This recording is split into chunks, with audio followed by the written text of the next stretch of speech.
The Ascended Heroes special set officially releases internationally on January 30th through sticker packs and mini tins, though booster bundles won't actually be available until April. Holy cow, the scalpers are going to have a field day with this one.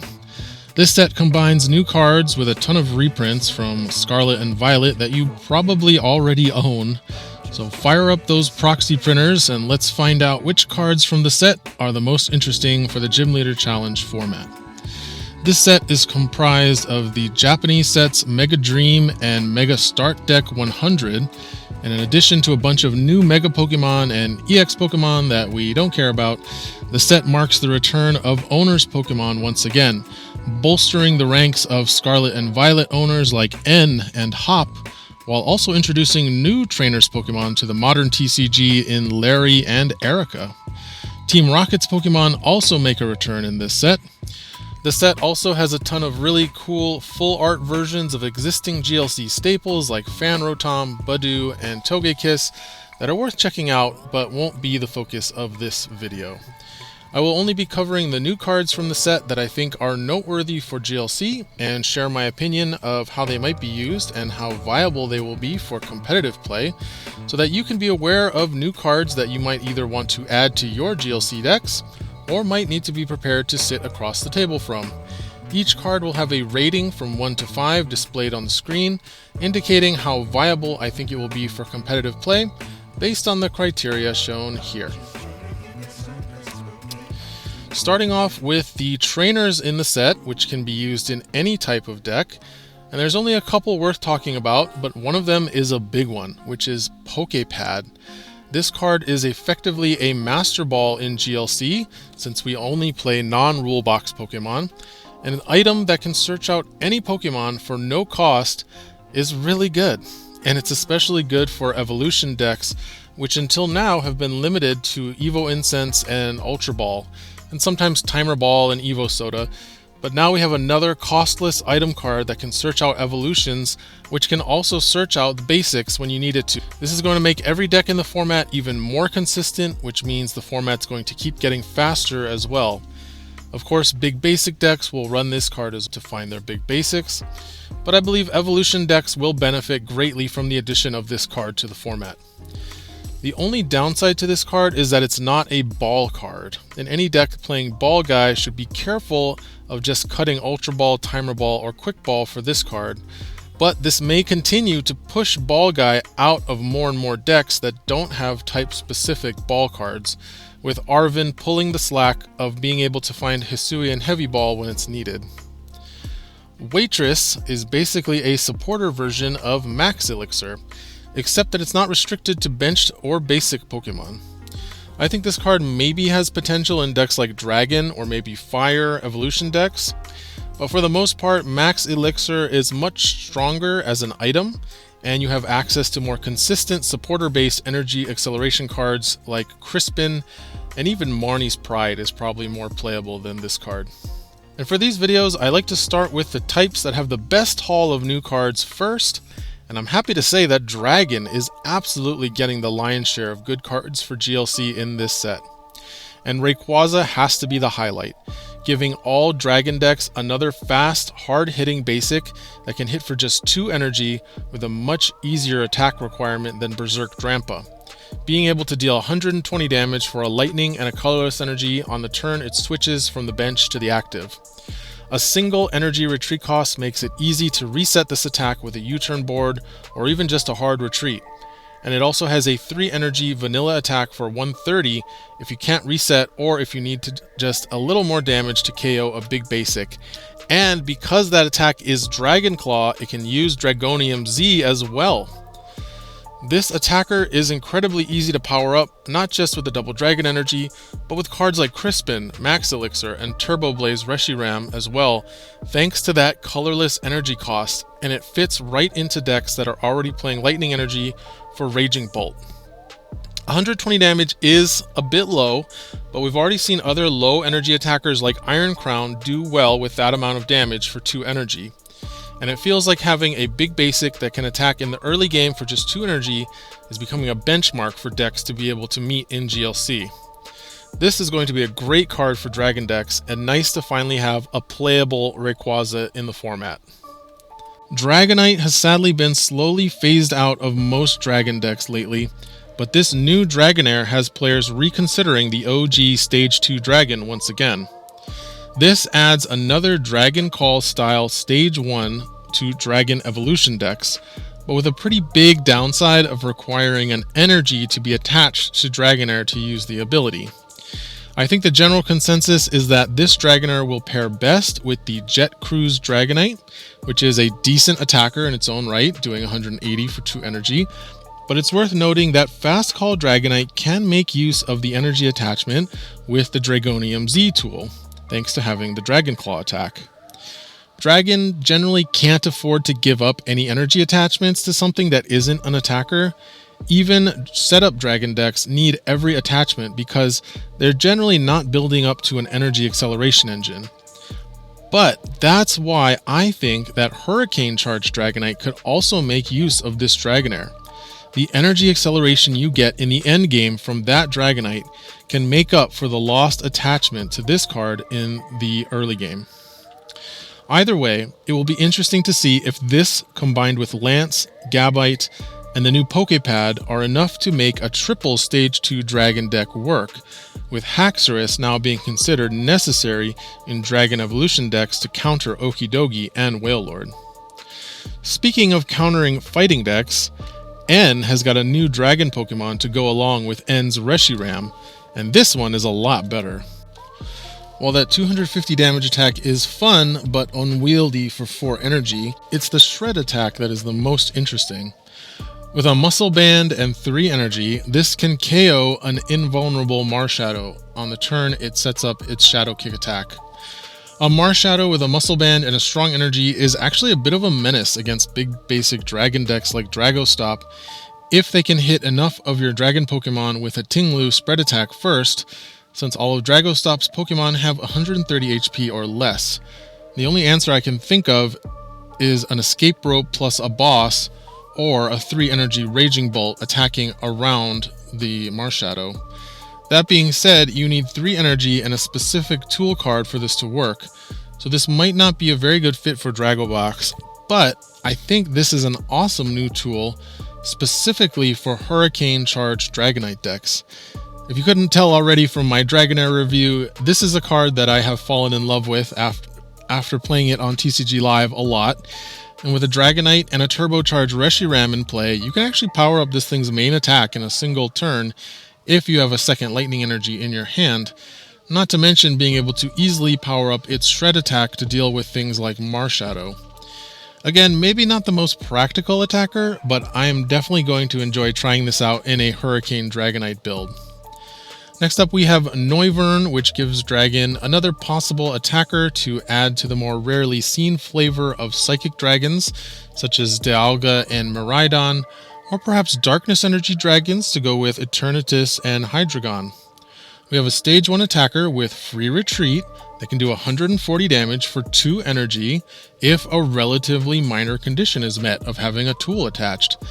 I really like this card just from a design standpoint, even if it's not necessarily the strongest card in the set. Unfortunately, this card has one glaring problem, which is that it only has 120 HP, which is frustratingly low on a Stage 1 attacker. Even if it even had 150 HP, it would be cool to combine this either with a Pot Helmet to get it up to 180, or a Lux Cape to meet the attack requirements. But even with a Luxurious Cape, 220 HP is dangerously low to be risking 2 prizes when everyone is currently packing answers to Okidogi and Wailord these days. And unfortunately, Noivern is just strictly worse than Flapple, which does a comparable amount of damage for a single colorless energy. And finally for Dragon, Dragon has a new tool card which reduces damage from attacks by water, grass, and fire Pokemon by 50 damage. While this is a fun, flavorful card calling back to Dragon's resistances in the video games, this card may as well only work against water Pokemon in the current GLC meta, and Pot Helmet is able to prevent a similar amount of damage while always being reliable, and itself doesn't see much play in Dragon as it is. And next, we are going to move into the Lightning type, happily as our second type of the set. I think Canary is going to see instant adoption at pretty much every Lightning deck going forward. It's basically a stronger version of Lance or Winona, being able to get any 4 Lightning Pokemon from the deck to the hand. Lightning has always struggled with being a type that needs a lot of different evolution lines in play at the same time, with its best attacker being a Stage 1, needing a Stage 1 for its draw power, and needing 2 Stage 1s in play to maximize its energy acceleration. Now with this card, you can grab 2 full Stage 1 lines, or you could involve your entire bench, or completely fill your bench with basics or anything in between. The flexibility and power of this card is phenomenal. I could foresee Lightning decks trying to maximize their consistency of drawing this card early on by adopting a card like X-Transceiver on top of cards like Pokegear and Trainer's Mail. And going along with Canary, we have a Heliolisk, a Stage 1 that can accelerate 2 energy from the deck to itself, but only if you've played Canary that turn. Obviously, the ideal play pattern you're going for here is to search for the Heliolisk as one of your targets with Canary, evolve it instantly, and charge up 2 energy from the deck and an energy from the hand to be able to attack with it. Unfortunately, this attack is pretty bad, relying on coin flips instead of giving consistent damage. I feel like the best use of this card would be as an energy battery with something like Energy Switch, but honestly I've probably just been playing too much TCG Pocket lately. And it's so strange that this is in the same set as Owner's Pokemon, since this clearly seems like it should be a Canary's Heliolisk. Finally, we'll talk about Tapu Koko, a Pokemon that seems to get a decent single prize card in every block since Sun and Moon. This version can, for 1 Lightning Energy, discard your hand and draw 5 cards as an attack, but importantly, it can use this attack on the first turn going first. It can also do a decent 130 damage for 3 energy, but it has to discard 2 energy to do so, which is not great for keeping up early game pressure, which is when this attack would be the most relevant.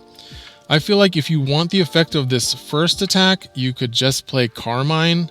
Yes, it's harder to find Carmine on the first turn than it is to find a basic Pokemon, but also I just find that the first turn of the game isn't when you want to be discarding your hand anyway. That is when you are most likely to have important cards in your hand that you haven't been able to play yet, like evolutions and supporters. I feel like the Summon Lightning Tapu Koko is just way better as a setup attacker, with Allure Tapu Koko also having a nice 1 energy setup attack and free retreat to help with pivoting. And of course the free retreat Flying Flip Tapu Koko being an important tool in Lightning spread decks. I don't think there's really room for this Tapu Koko in Lightning. And that moves us into the purple cards. And we're going to start off with Spectrier, which for 3 energy can put 12 damage counters on one of your opponent's Pokemon. And no, this is not like Lost Mine. You can't split the damage counters amongst multiple targets. This is more like Galarian Articuno, except that it ignores bench barriers, but doesn't power itself up with 2 energy from the hand like Articuno does. Of course, you can still just power it up with Dimension Valley and Malamar like any 3 energy Big Basic and Psychic. And unlike Articuno, this has 1 retreat cost, so it's not going to get stuck in the active spot as often as Articuno does. Just a U-turn board or a single energy can get it out of there. But from the discussion I've seen among Psychic Articuno players, it's the built-in energy acceleration that makes that card good at being able to come out of nowhere in the early game to snipe an important bench Pokemon before the opponent even realizes they need to put out a bench barrier. It is kind of frustrating though to see Psychic just getting more options while other types continue to languish. And the other cards to discuss in Psychic is actually an evolving basic, with Mismagius receiving an Ascension card. These attacks are always worth paying attention to, as they allow you to cheat out an evolution into the active position at the end of your turn before you'd normally be able to, especially on your first turn going second.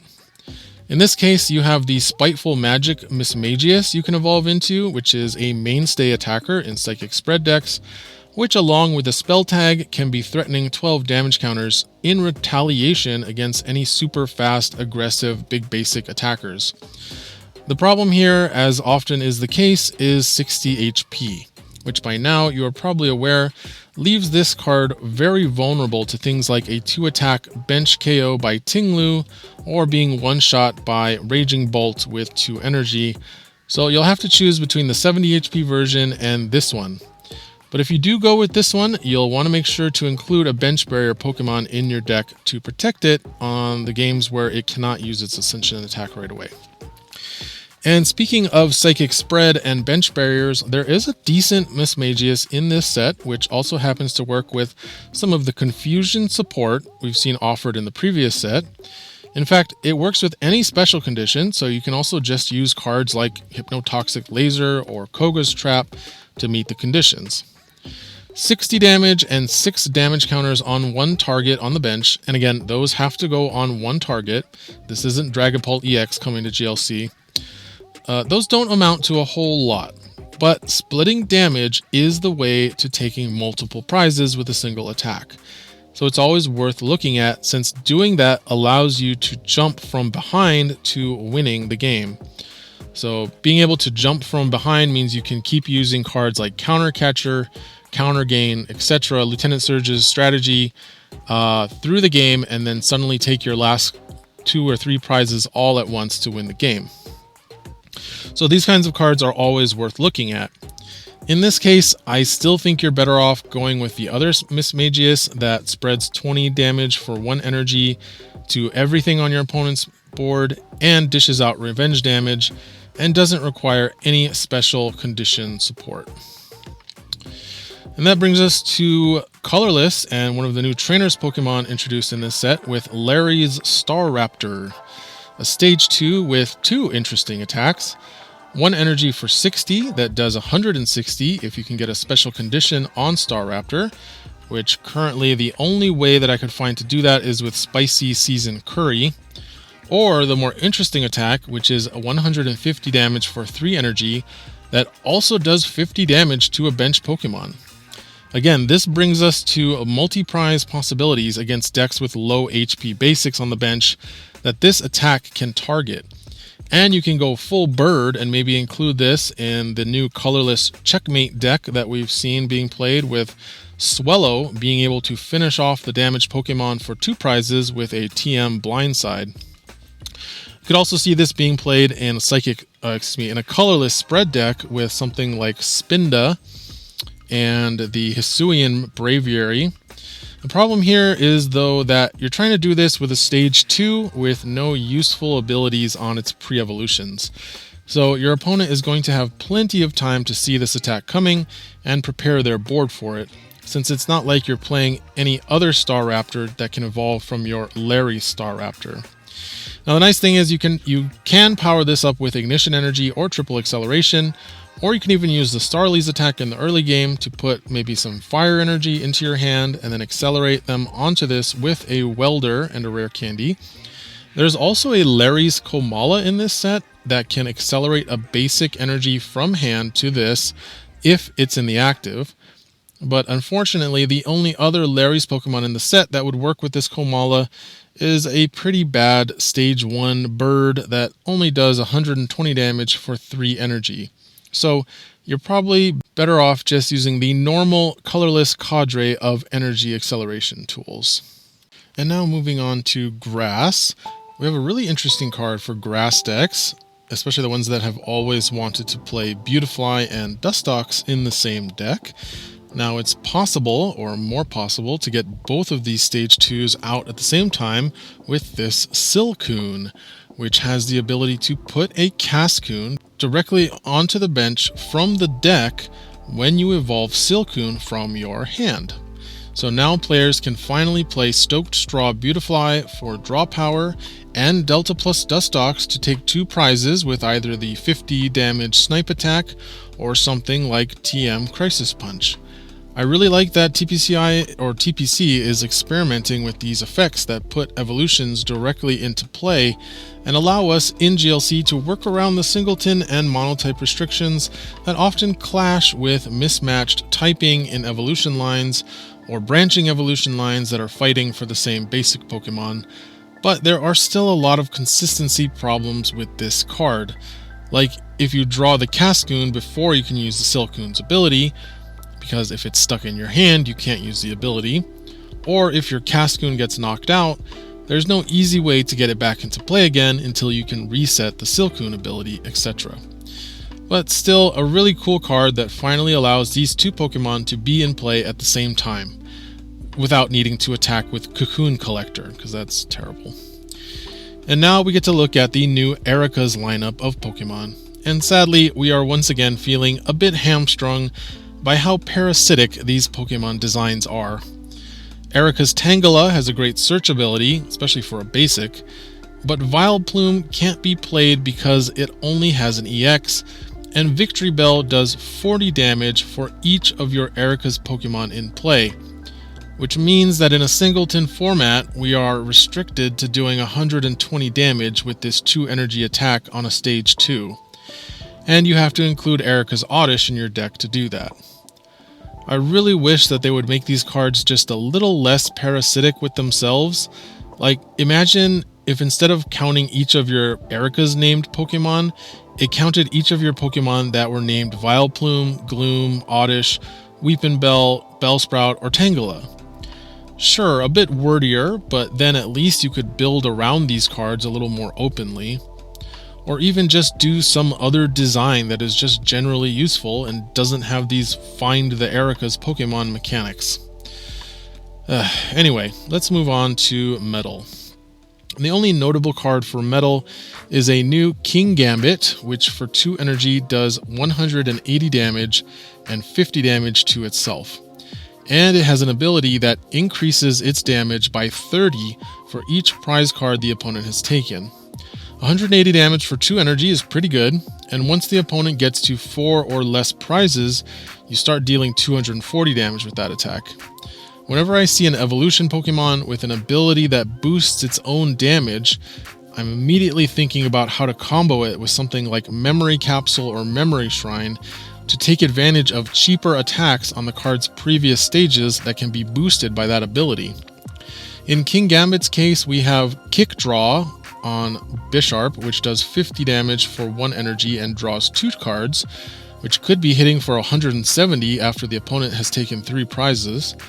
There's a metal deck that was already playing the Bisharp that does 120 damage for 1 energy called Light Metal that this can slot right into, though you're taking a big risk on King Gambit not having any damage on it by the time it reaches stage 2, in a meta that's currently dominated by Tinglu and Hawlucha, as well as other incidental spread attacks. The self-damage is pretty disappointing. Metal is a type that excels at damage mitigation, and generally you want your stage 2 attackers to survive at least 1 attack and generate a prize advantage to recoup the resources you put into setting them up. I think that until we get more stage 2 support than just rare candy, stage 2 attackers are going to be a second-tier strategy at best. And now moving into Water. Water got some fringe cards, but nothing insane that's going to be challenging the dominance of Wailord, Baxcalibur, and Kyogre anytime soon. But if you're a Water spread enjoyer, Water now gets its own version of Lunar Pain Lunala with Ens Vanillux, which for 2 colorless energy will double all of the damage counters on each of your opponent's Pokemon. This completely ignores the downside of double turbo energy and can make for some explosive game wins where you can take 4, 5, or even 6 prizes off of a single attack if you set up your spread damage just perfectly. And this even comes with a basic Pokemon that has a double Call for Family attack for 1 colorless energy and a stage 1 that can stall an opponent's attacker for 3 energy in a similar fashion to Morpeko in Lightning and force them to switch out to be able to attack. Glastrier is another big basic option for Water that can do 130 damage for 3 energy, but also has a 1 energy attack that does 20 damage and snipes 20 damage to the bench, which might make it an interesting option in Water spread decks, but I don't think we'll ever edge out Wishy-Washy in mainstream Water decks as the big basic of choice. Moving on to Fire, this set gives a new Entei to match the Raikou and Suicune cards from previous sets with the same 2 energy attack. And I have to say, I think this is probably one of the best Entei artworks we've ever gotten. But unfortunately, this attack is still just very underwhelming. At least with Charizard in play, you suddenly have the ability to make this a 1 energy attack that only needs 1 other energy to be in play somewhere else on the board. But Fire also already has a very similar attack on Volcanion, which is basically exactly the same thing, but it does 110 instead of 120. And Volcanion has the very powerful Flare Starter attack to go with it. It is nice that this Entei has 140 HP, so it pairs nicely with Fighting Fury Belt to hit 180 HP and be doing 130 damage. But the Entei from Obsidian Flames effectively has 150 HP and also has a pseudo bench barrier while in the active spot, and its damage can scale much higher, while the Rally Back Entei also has the ability to deal 120 damage for 2 energy without needing additional energy in play. So I just think either of those Entei are going to be better for Fire decks, unfortunately. And Burn decks get a new Stage 1 attacker in Camerupt, which for 1 energy can do 110 damage, but only if the defending Pokemon is already burned. That maths out to the opponent's Pokemon taking 130 damage with the burn damage factored in, possibly more with a Magmortar and a Pyroar in play, but you also need the Volcarona in play to make the attack even work. So I think this card is competing with both the Surging Sparks Centiskorch that does 130 damage for 1 energy, and the Temporal Forces Centiskorch that does 180 damage for 2 energy that also requires the defender to already be burned. It's worth noting that this Camerupt can do 170 damage for 4 energy, 3 of which can be paid for with an Ignition energy, and you do also get the benefit of being able to run the Call for Family Numel. But frankly, this Camerupt doesn't make me excited to try to build a burn deck again. And moving into the last couple of types for the set, Darkness back to its usual spot at the bottom of the pile for new single prize cards for whatever reason. I have seen Mahone trying to make this Pecharunt work in a recent Conquest video, with it being able to threaten 70 damage for 1 energy if it can attack twice in a row, and being able to poop out the best card in your deck, in your hand when it dies. Theoretically, I could see this card being good, and at first I didn't like that it couldn't be searched out with Buddy Poffin, but 80 HP does allow it to survive attacks from Solrock and Fan Rotom, or at least force them to invest some damage buffs. And then when they do knock it out, you get to find exactly the card you need to power up your Guzzlord and take 2 prizes on them, I guess. I don't know. This card does sound better and better as I think about it, but it certainly didn't do anything great for Andrew, as the opponent just kept gusting around it, resetting its attack damage bonus while avoiding the ability. And then it basically just became a useless bench sitter as it had to take a back seat in the mid-game. Hoopa has a new card with a Filch attack that can draw 2 cards for 1 colorless energy, and then can do 130 damage for 3 energy. But again, we have this mediocre attack damage being hamstrung by a downside of not being able to attack again on the next turn, which makes this much less useful as an early game pressure option.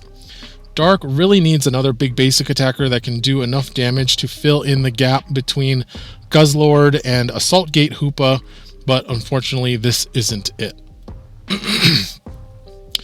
And that leaves Fighting, which also goes back to being the last type in the pecking order for new cards, though Fighting does have some really good cards coming out in the next set after this one.